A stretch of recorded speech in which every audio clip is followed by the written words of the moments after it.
பாசிஸ்டுகளுக்கு ஒரு பேட்டர்ன் இருக்கு. ஒருத்தன் கொடூரமான கற்பழிப்பு குற்றவாளியா இருப்பான், அவனுக்கு பெண்ணுரிமை போராளின்னு அவார்டு கொடுப்பானுங்க. ஒருத்தன் 1 நம்பர் கோழையா இருப்பான், அவனுக்கு வந்து வீரன்னு பட்டம் கொடுத்து வாழை கொடுப்பானுங்க.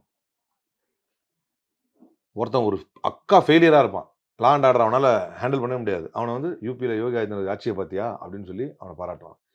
அந்த மாதிரி வெளியுறவு கொள்கைகளிலும் உலக நாடுகளின் சபைகளிலும் இந்தியாவை அவமானப்படுத்திய பிரதமரை அப்படி அது பேர் விஸ்வகுரு.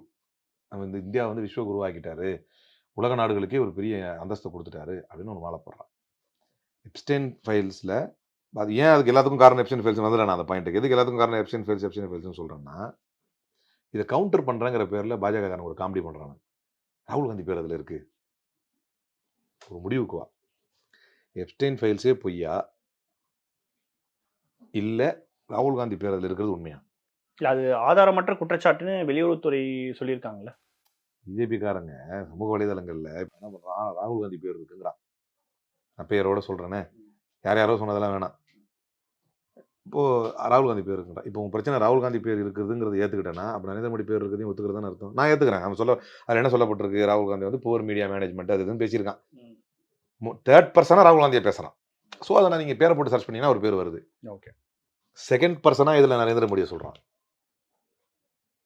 நான் தான் மீட்டிங் அரேஞ்ச் பண்ணேன் அனில் அம்பானிக்கு, உங்கள் இவருக்கு மினிஸ்டருக்கு நரேந்திர மோடிக்கு, அந்த அமெரிக்கா ஆளோட நான் தான் வந்து மீட்டிங் அரேஞ்ச் பண்ணேன். என்ன அரேஞ்ச் பண்ண, எதுக்கு அரேஞ்ச் பண்ண, அவன் யார், அவனுடைய வேலிடிட்டி என்ன? நீங்கள் அசால்ட்டாக சொல்லிட்டு போயிடலாம் அதெல்லாம் போய் அப்படின்னு. அறிவு இருக்கிற நம்ம யோசிச்சு பார்ப்போம். என்னெல்லாம் யோசிச்சு பார்ப்போம்? ஸ்டீஃபன் ஹாக்கின்ஸ் அரசியலில் சம்மந்தப்பட்டவரா?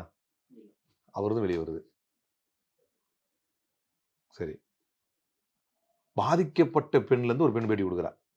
10 வயசுல என்ன கடத்திட்டு போனாங்க இந்த வெர்ஜின் ஐலாண்ட் பக்கத்தில் 77 ஏக்கர். 17 வருஷமா வீடியோ வெளியே வருது. ட்ரம்ப்பு, கிளின்டனு, எம்பிஎஸ் எல்லார் ஃபோட்டோவும். இன்னொன்று பாருங்கள், அரபு நாடுகளுக்கும் இந்த பஞ்சாயத்துகளுக்கு சம்மந்தமே கிடையாது. அந்த தலைவர்கள் தான் வருது. அவங்க தப்பு பண்ணாங்களா இல்லையாங்கிறதுக்கான ஆதாரங்கள் இல்லை. ஆனால் எப்ஸ்டைன் கூட இருந்தது வெளியே வருது.